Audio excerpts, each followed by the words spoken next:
ডাঙৰ মানুহ বা মহান ব্যক্তি হ'বলৈ এই 6টা কথা মনত ৰাখক।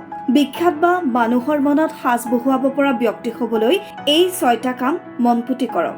নম্বৰ 1, কেতিয়াও অন্য মানুহৰ কথাত নচলিব। কোনে কি কৈছে সেই কথা পাত্তাও নিদিব, গুৰুত্বও নিদিব। কেৱল নিজৰ বিবেক বুদ্ধিতহে সদায় চলক।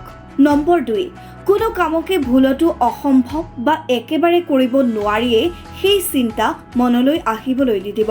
অসম্ভৱ বুলি আচলতে একো শব্দই নাই, সেয়া কেৱল মাথো মনৰ ধাৰণা। নম্বৰ 3, সদায় মহান বিখ্যাত ব্যক্তিসকলৰ বিষয়ে পঢ়ক। সেই প্ৰখ্যাত লোকসকলে কেনেকৈ বহু ঘাত প্ৰতিঘাতৰ মাজেৰে সফল ব্যক্তিত্বৰ অধিকাৰী হৈছিল সেই বিষয়ে পঢ়িলে আপুনি অনুপ্ৰাণিত হ'ব। নম্বৰ 4, এজন সফল ব্যক্তি হ'বলৈ সদায় পজিটিভ বা ধনাত্মক বা ভাল চিন্তাধাৰা কৰক। যদি নিগেটিভ বা বেয়া চিন্তা থাকে তেনেহ'লে কোনো কামতে আপুনি আগুৱাই যাব নোৱাৰিব। নম্বৰ 5, কেতিয়াও এটা ৰাতিৰ ভিতৰতে ধনী বা বিখ্যাত হোৱাৰ আশা বাদ দিয়ক। সস্তীয়া গ্লেমাৰ পোৱাৰ আশাত কোনো নিগেটিভ কামত হাত নিদিব। আপোনাৰ এটা সৰু সৰু পদক্ষেপে আপোনাক এদিন ভাল মানুহ হিচাপে পৰিগণিত কৰিব। নম্বৰ 6, কোনো কাৰণতে হাৰি নাযাব।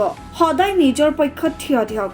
যিকোনো কামত সফলতা পাবলৈ সেই কামটো আৰু কণ্টিনিউ কৰিব নোৱাৰি হাৰি গ'লো বুলি এনে ভাৱ মনলৈ ভুলতো নানিব। এই হাৰ মনা অনুভৱটোৱে আপোনাৰ সফলতাত বাধাৰ প্ৰাচীৰ হ'ব।